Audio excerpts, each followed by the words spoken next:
Hey everybody, this is Regan Adams with All Things Regan. Thank you for joining me this morning on Regan Says So. Let's get into it. Oh my goodness. This weekend. Matter of fact, this week. First, let me tell you what the topic is today, or what I'm going to be talking about is called "It's Time to Hit the Reset Button." So, I really don't want to be all over the place with this video, but it might be. So I'm just telling you in advance, try to follow along. Because I'm really excited about like my week this past week. So reset. I had some things transpire in my life about 2 years ago, a little over 2 years ago. And one of my main prayers was that God hit the reset button in my life. So reset button over my marriage, our finances, just how I was rearing my child or our child, and my life, just everything, just hit the reset button. And right now our pastor is doing a series on doctrine. And so that means what you believe, and just he's expounding on that. And Sunday he mentioned the word reset, and I was like, yes, because this has been one of my prayers, that the Lord hit the reset button over my life. And I believe he has been doing that for the past 2 years. But this past week I got a real up close and personal dose of me, and that I have been standing in my way for a while now. I've been really comfortable. And while I know the Lord had kind of been, and I'm gonna be really honest, I'm gonna try to keep this short, but I don't think it's gonna be, because I'm just kind of flowing. God had been kind of dealing with me in my mind about being comfortable, and the things I know how to do, I can just do them. So there was really no push to do anything extra, or any push to do anything that I didn't know anything about, or any push to do things I didn't want to do. And I was given a task to do maybe a month or two ago. And I made up every excuse of why I didn't do it. And I waited to the last minute to do it when I was asked to do it. And I wasn't given a time frame, but sometimes I know when you're not given a time frame, that's kind of like a test to say, okay, how bad do you really want to do this? Like, I'm waiting. What are you doing? And then I'm like, oh my gosh. The Lord started dealing with me about procrastination. And I mean, it was crazy, because the day that he was dealing with me on it was the day I had to meet with somebody. And I was just like, or the person that I had to give the stuff to. And I was like, okay, Lord, no. It wasn't the day of, was it the week, or was it the day? I don't know. It was close together. He was dealing with me about procrastination. And when he's dealing with me about something, I'm going to keep seeing it. Then my friend was calling me, and she was like, hey, I've been procrastinating. I'm like, oh my gosh, like, this is too much. And so I just really been procrastinating, because I didn't want to do this certain thing, because it made me uncomfortable. I didn't want to do it. And so finally got to talk about whatever I was doing, and got some more directions.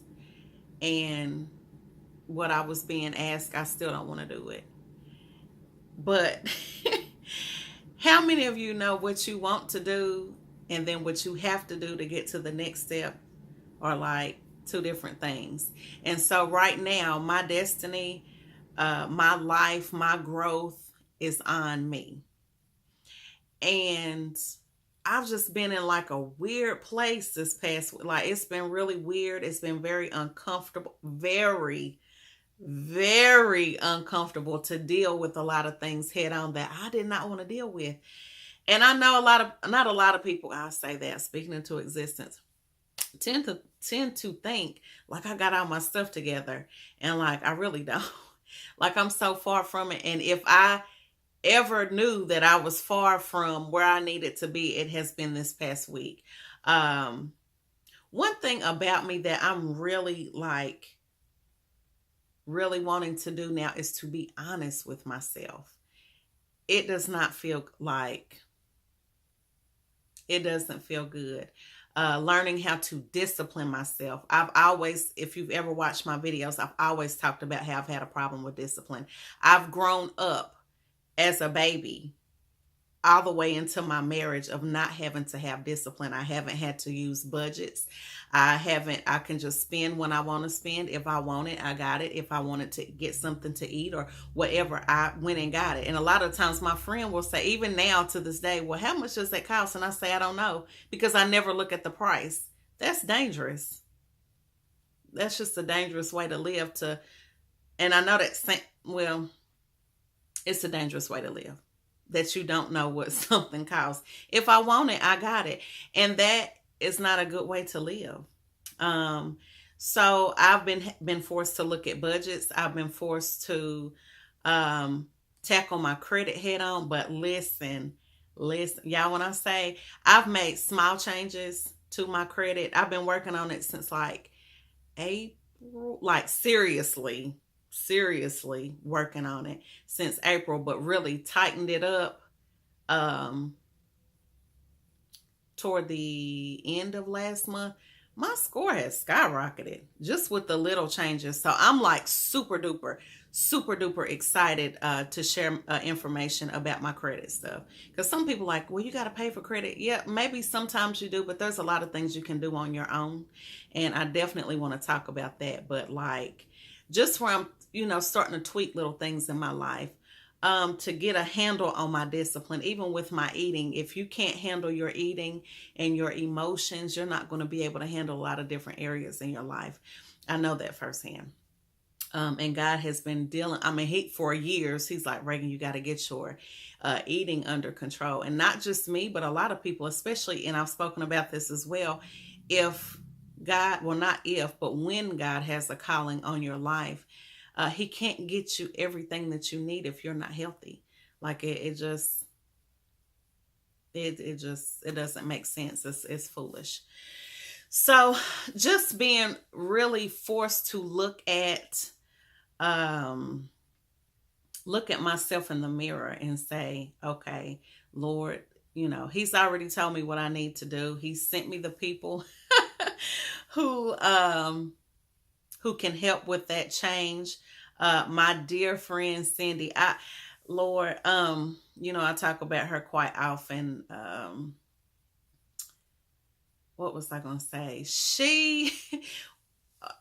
Let me see what I can say, because some conversations I definitely try not to use a lot of people's names that I talk about when I'm talking about certain things, because it's none of your business who I'm talking to, but I know what the conversation is, what I need to share. Somebody was telling me that I need to have an inner circle and that I need to trust. And God has been really dealing with me about trusting and letting people in, and, with collaborations and things of that nature. But also I have been praying for discernment. So one thing about me, I don't want to collaborate with just anybody. We need to make sure that we have the same belief systems for the most part. That it's beneficial, that they're not there to hurt me or, whatever, that it's a good match. And someone was telling me, you have to be able to let somebody help you, because, and I know God has shown me like visions of, the things that I'm supposed to do. And there's like no way that I'm going to be able to do them by myself. Like, it's just no way. Even now, I need help. And there have been people who have come to me and say, Regan, how can I help you? Let me help you. And I'm just like, no, I'm going to do it myself, because I don't want anybody jacking up my stuff. Listen, I know how I see my stuff. Like, I do not play about my stuff. I want stuff a certain way. I want my clients or my customers to feel a certain way. and I want certain things in place. I want them to look a certain way. And if somebody messes that up, that throws me off. If registration is not looking a certain way, that throws me off.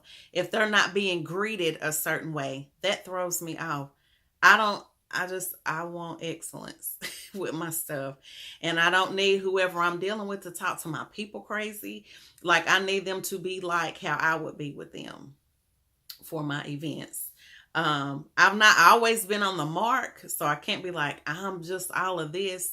But it's hard to let people in to help you. This is just for me. It's hard to let people in to help you when you see yourself a certain way. And the person was telling me, sometimes they are going to mess it up. You just have to train them. And oh my gosh.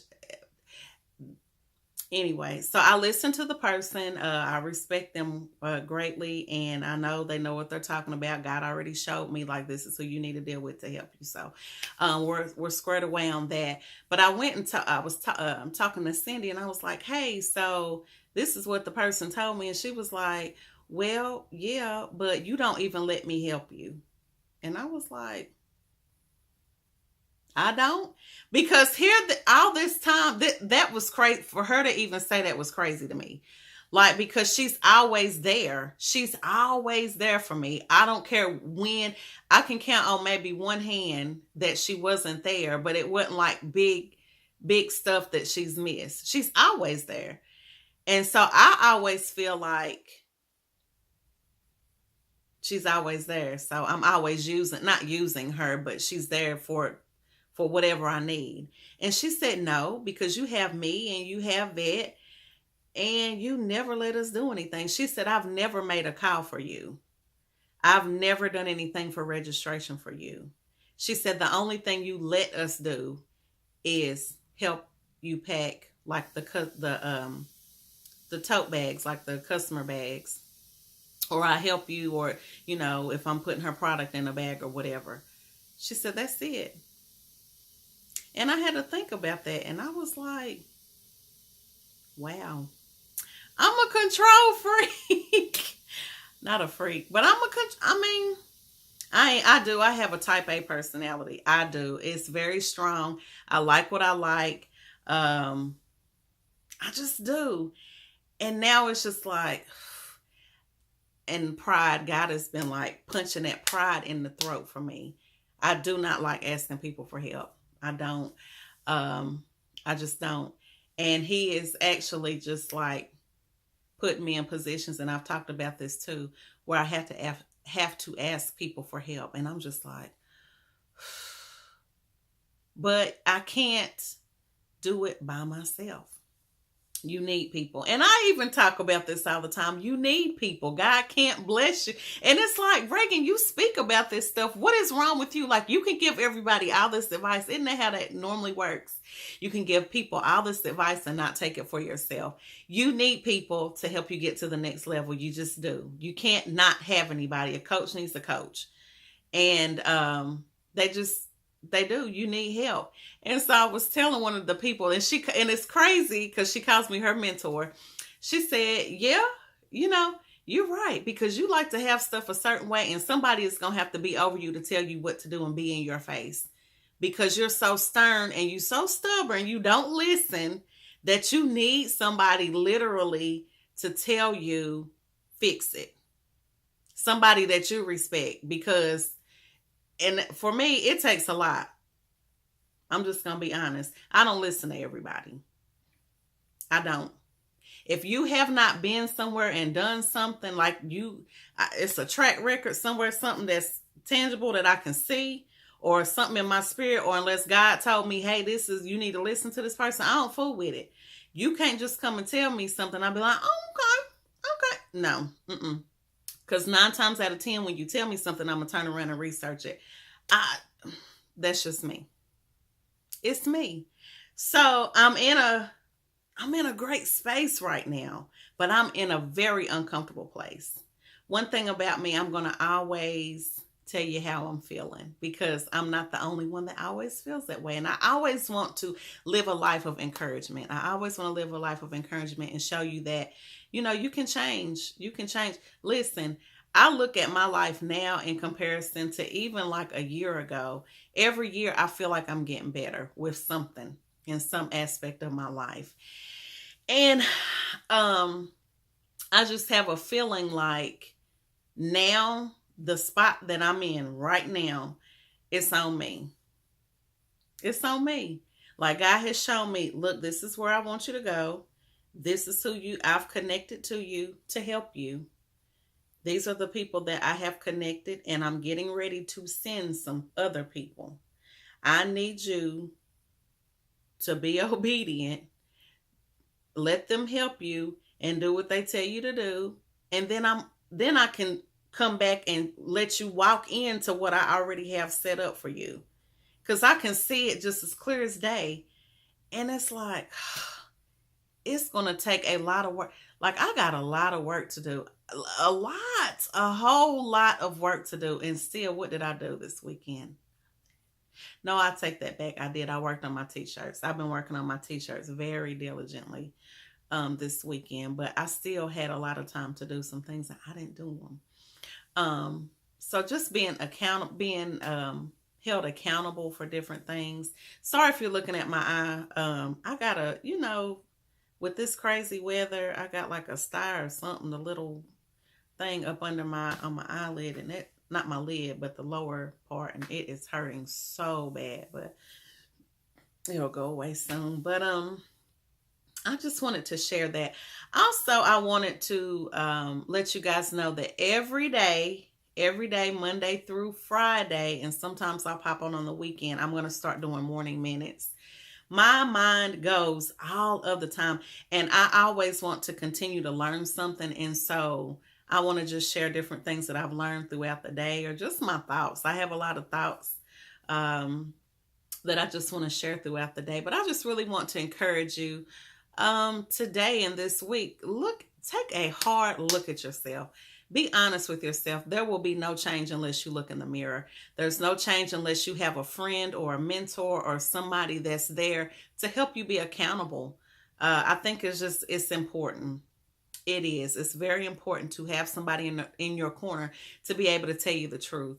Matter of fact, I don't want friends if you can't tell me the truth. I don't want them. I don't want friends if I can't be honest with you.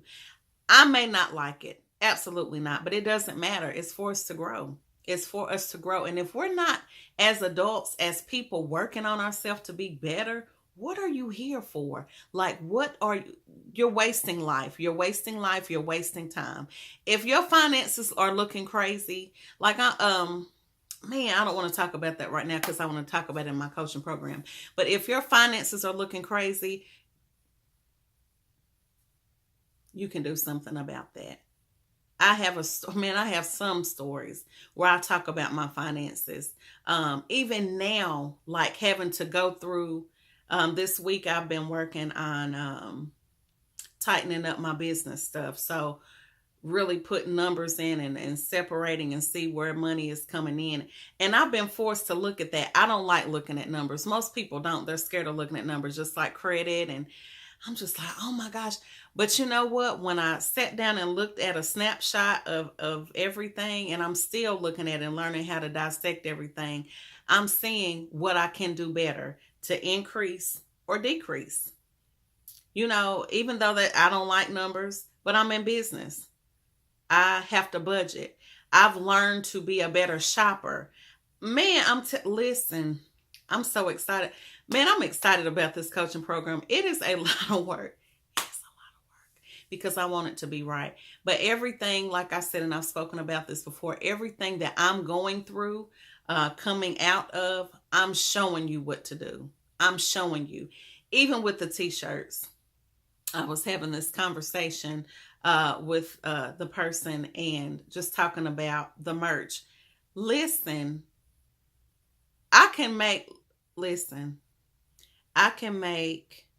a t-shirt from my cell phone, and do everything that I need to do in 5 minutes.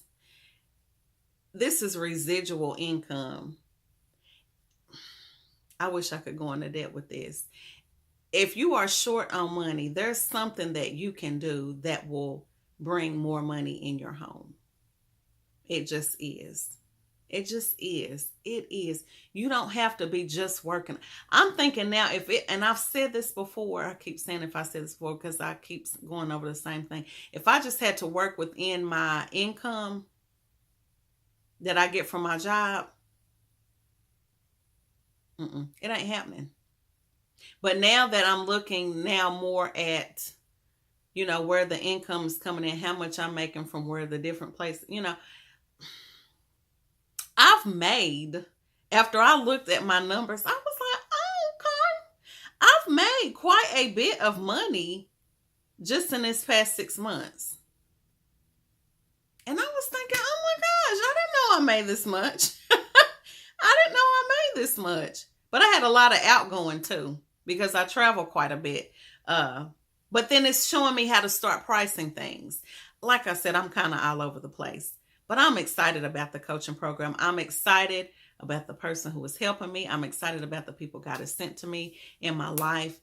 It is hard work. It is hard work. But God right now, or he has been when I ask him to, is hitting the reset button. There's a lot of things that he has, or places and things he has to get out of us for him to let us go to another level. And I think right now where I'm at, I'm still learning how to be, how to trust, how to love, how to love, how to love, how to love. I was facing, I talked about this before, faced with a situation, and I don't think I passed the test, where I had a family member call and talk so crazy. I'm talking about I've never been talked crazy like that. Not ever. Not in my face. I wasn't in my face, but over the phone. I've never been talked to that bad. Ever. Never. But I told that person just how I was feeling. Oh, I didn't hold back. I didn't curse though. I did good. I was like, gotta point out something good. But it was like, oh my gosh. And I knew after, like when I was on the phone, at some point it hit me like, oh my gosh, this was a test. And I failed miserably. But I have got to learn that, and I know this already, but just to know how to act or not to act or react, to just always walk in love. Always walk in love. And that's one of the first things, and I've talked about this before, that's one of the first things God dealt with me when I was starting in the transition, or not transition, but starting my business. When he gave me the seed of starting entrepreneurship, he talked to me first, before he even talked to me about entrepreneurship, was love. Love. That's one of the fruits, like the main fruits of the Spirit that we need to have is love.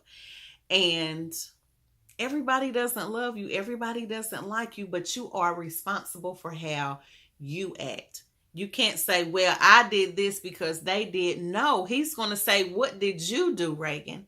How did you respond? Did you walk in love? Did you do what I asked you to do? Not them. Because the enemy will use anybody. He will listen. I wish I could like have the phone conversation. I was like, really? Real? Like it was some below the belt stuff. And I'm telling you, if I wasn't so sick, listen, that's why, listen, that kind of leads me over into something else. You have to get secure about who you are. You have to get secure about who you are, where nobody can say anything about you that's going to move you. Anything about your past that's going to move you. Because your past is under the blood. Yeah, I used to sleep around. Yes, I had premarital sex. I done had a lot of stuff going on. A whole lot of stuff. But it's under the blood. Matter of fact, again, I wrote about it in my book. So nobody's going to be able to say, well, ooh, because I know you. I already know. The Bible says, agree with your adversaries quickly. Regan, you used to, yep, you right. Regan, your husband, yep, you right. Now after that, then what?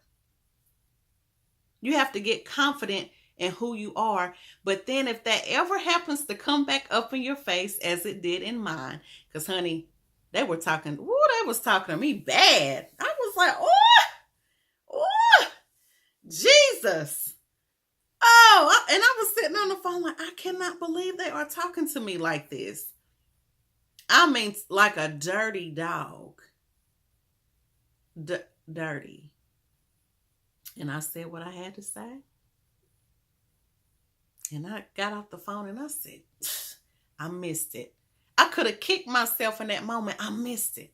I missed it. I missed it. Matter of fact, the whole conversation was my fault. It was. The person was calling around and driving around my houses, my rental property, and my home, spreading rumors to the different counterparts. And I said, you know what? If that person got something to say, then they need to call me. Well, really, they don't. They don't need to call you. They don't need to talk to you about nothing, because what they think and what they say and what they do are irrelevant. Matter of fact, God is putting you on their radar. He's trying to set the table, and I'm messing the table up.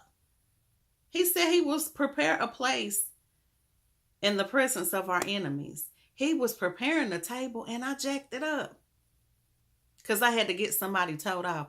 You got something you want to say? You call me. That's not God. That's not love. And when I hung up the phone, I was like, Lord, I missed it. I missed it. I missed it. Matter of fact, this conversation should have never happened. It should have never happened. Once I heard what I heard, oh, okay. You don't feed, you don't come down. I don't know what I'm trying to say. You don't come down to other people's level. When they got, because people going to talk anyway. When I say people talk, people are going to talk. And some people, what is funny to me is they act like they're cheering for you, but really they just looking to see when you're going to fail, when you're going to lose your house, when are you going to lose your car, when are you going to stop doing your business. But they come like they're cheerleaders of yours. And so you're always going to hear somebody saying something about something, but you can't acknowledge it. Like, you just got to leave it alone. And so that's where I have been. I've been having different character tests. Some I passed, some I failed. Some I passed, some I failed. And God has got to get me that love thing deep down inside of me. He's got to get it down, because he's not going to be able to take me to other levels unless I learn how to keep my mouth shut and quit trying to get somebody told what. You ain't going to disrespect me, huh? No. I can't go and impact nations and impact other people. And I don't know how to control my mouth. I don't know how to control my behavior. I don't know how to control it. Where is he going to take me?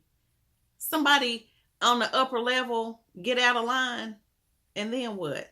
I mean, even with my job, like I was like, oh, thank God for my job, but I'm ready to leave. No, you're not. You still got stuff you got to do. I remember he took me in a season, and it was a tough, Jesus. That was a tough season of submitting to authority. I passed the test though. But listen, baby, it was hard. That was one of the hardest things I've ever had to go through in my life. I mean, literally, I was in tears almost every day. Like, I don't understand. I don't understand why I'm going through this. I don't understand. And still have to turn around and be nice to this person. And I'm talking about it wasn't nothing but the grace of God. Nothing but the grace of God, because I want to be like, I hate you. I hate you. I'm serious. It was tough. It was tough. But God said, and I'm telling you, I thank God. I thank God for who he is. I thank God for Jesus. I do. And I love the fact that I'm a dreamer. I love the fact. And I wish I could just really get in tune with a lot of it. Some stuff I'm still trying to figure out. But I love the fact that he gives me a heads up. I love it. I love it. I love it. I do. Especially when I'm at a break. I almost feel like I'm at a breaking point. He's like, oh, let me show you something real quick. And then you're going to understand why you're going through this. Let me show you something real quick. And a lot of the times, and not a lot of the times, hurt people hurt people. When I was going through, and I've spoken about this before, when I was going through the submission thing with authority, I mean, it went on for months. And then I found out I had a Judas in the background, but I found that out recently, but it's okay. Um, I love how God works. I do. But when I was about to be like, I'm about to listen, I'm about to report somebody, he said, hold up, let me show you something. He showed me the person's background. I'm talking about he walked me through a day in the life of the person. When I say my dreams ain't no joke. I praise God for them. Because when he really needs to show me something, he's very specific depending on the situation. Like I said, I'm still trying to figure some of that stuff out. But he showed me the whole person's life. He took me in the day of the life of the person. Like walked me through their everyday, very specific things. And I felt bad. Because I'm like, oh, so that's why you in here cutting the fool. You ain't even happy. So now what am I supposed to do? Pray for them? Look, let me tell you something. Everything is not what you think it is. And we're not fighting. And that's the scripture too. We're fighting against principalities. It's not the person. It's the spirit behind the person. So I don't know. I'm excited. This video has gone long, but hey, average videos are 30 minutes. But like I said, it's time to hit the reset button on your life. It's time to get real with who you are. Nothing is going to change unless you say, I got an attitude problem, I need to change it. Nothing's going to change unless you say, I don't know how to budget well. Nothing's going to change with your relationship with the guys you keep picking, because you attract who you are as a person. You keep attracting deadbeats, you're a deadbeat. Sorry. There's something in you that is attracting deadbeats. Or something in you is a deadbeat. We have to learn to get real with ourselves and get honest with ourselves. Lights getting cut out. You robbing Peter to pay Paul. What are you doing with your finances? Look, I'm just telling you what I know. That's one thing about me. I'm never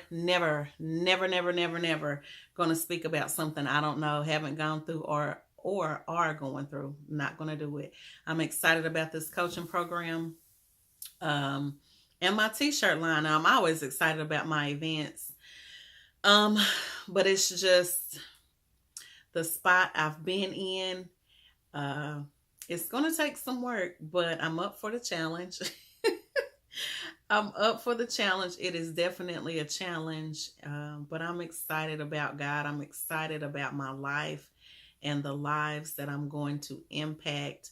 I want everybody around me or who works with me to be better.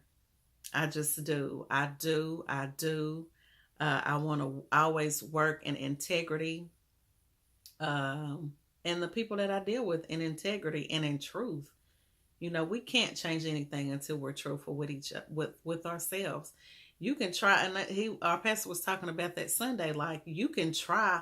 I have the notes written down. I wish I had them in front of me. You can try to, say what you want to say, but really, when your character comes out, you can't hide that. You can say, "Well, I do this," but then I see you, and you're not doing that. Or you're not about what you said you were doing. You're not. It sounds good, but you're not. And so we just need to, get honest with ourselves and change some stuff. But if you want to stay the same, hey, stay the same. But if you're going to work with me or be around me, we got to change some stuff up. I know I have a lot of work to do, but like I said, I've asked God for a lot. I mean, I've literally ask God for a lot of stuff. One of the things I'm really trying to work on, which I think I'm a very friendly person. I am, especially when you get to know me, but just like that onset of people knowing me, think I'm stuck up. Now, mind you, if I got a cute outfit on, look, I'm not going to front. Everybody got that cute outfit walk, or They do. Sorry, not sorry, they do. But I don't ever want to feel like I'm dumbing down for anybody either. That's my thing. I have confidence because for years, and I talk about this in my book, and I'm going to talk about it in my coaching program. For years, I had low self esteem. For years. For years, for years, for years. I was scared to talk in front of people. I was scared, and look, we still overcoming that. I have a spirit of boldness that I can speak in front of people, but for years, I didn't want to talk because I have a slight list, and then I have a little birthmark or something on my tongue. Didn't want to talk. I'm not neat, slew foot, no butt, no hips. Like, and people talked about that. So I had low self-esteem for years, which had some other stuff transpire. And then I started sleeping around because I thought, well, and I had a friend that told me, well, when you sleep around, the boys are going to like you because they were sleeping around. So I was sleeping around and thought I was trying to be the good girl, but really was a hot, horrible mess. So there were years and years of time that I had low self-esteem, and I was just doing something to be in the in crowd. But when I figured out who God said I was, I'm like, oh, hold up. There's nothing wrong with me. I'm fearfully and wonderfully made. What I'm going with the crowd for? When I was born to stand out, huh? What am I going with the crowd for? So with this program, if I can just sit down and just do it. It's all up here. I got to get it down here. But I'm excited about it. I'm excited for the people who I'm bringing in to help, because what I don't know about that I know or like have like expertise in totally, I have contracted them out. We're gonna get ourselves together. Like, I want to live a good, like, forget a good life. I want to live a great life. I want to die empty. I'm going to have a long, healthy, prosperous life, number one. But when I get up out of here, I got a whole lot of stuff I want to accomplish, a whole lot. And I know people are like, oh my gosh, you do so much. Listen, you ain't seen nothing. Let me be able to get some money, some real money. I just saying. And everybody that's connected to me, I want to take you with me. When I'm learning and I'm doing, I want to take you with me, because I feel like everybody has a chance to live a good life. Everybody has a chance to have extra money and to live the life that you want to do. But it's going to take some work. It is going to take work. It's going to take work. You cannot be lazy. You can't be lazy. You can't be lazy. You can't be lazy. You cannot be lazy and ask God for something and you're not going to do your part. Not going to happen. I had to get real with myself about that this week, which I knew. But when it came to stuff I didn't want to do, he's like, okay, you want to get these millions and billions, you have to do something. Do something. You're going to have to do something. Some things. You do. You just do. So anyway, that's my day.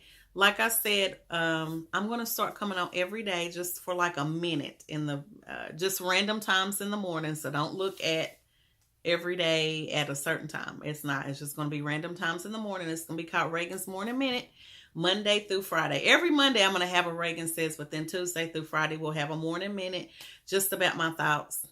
Something to inspire or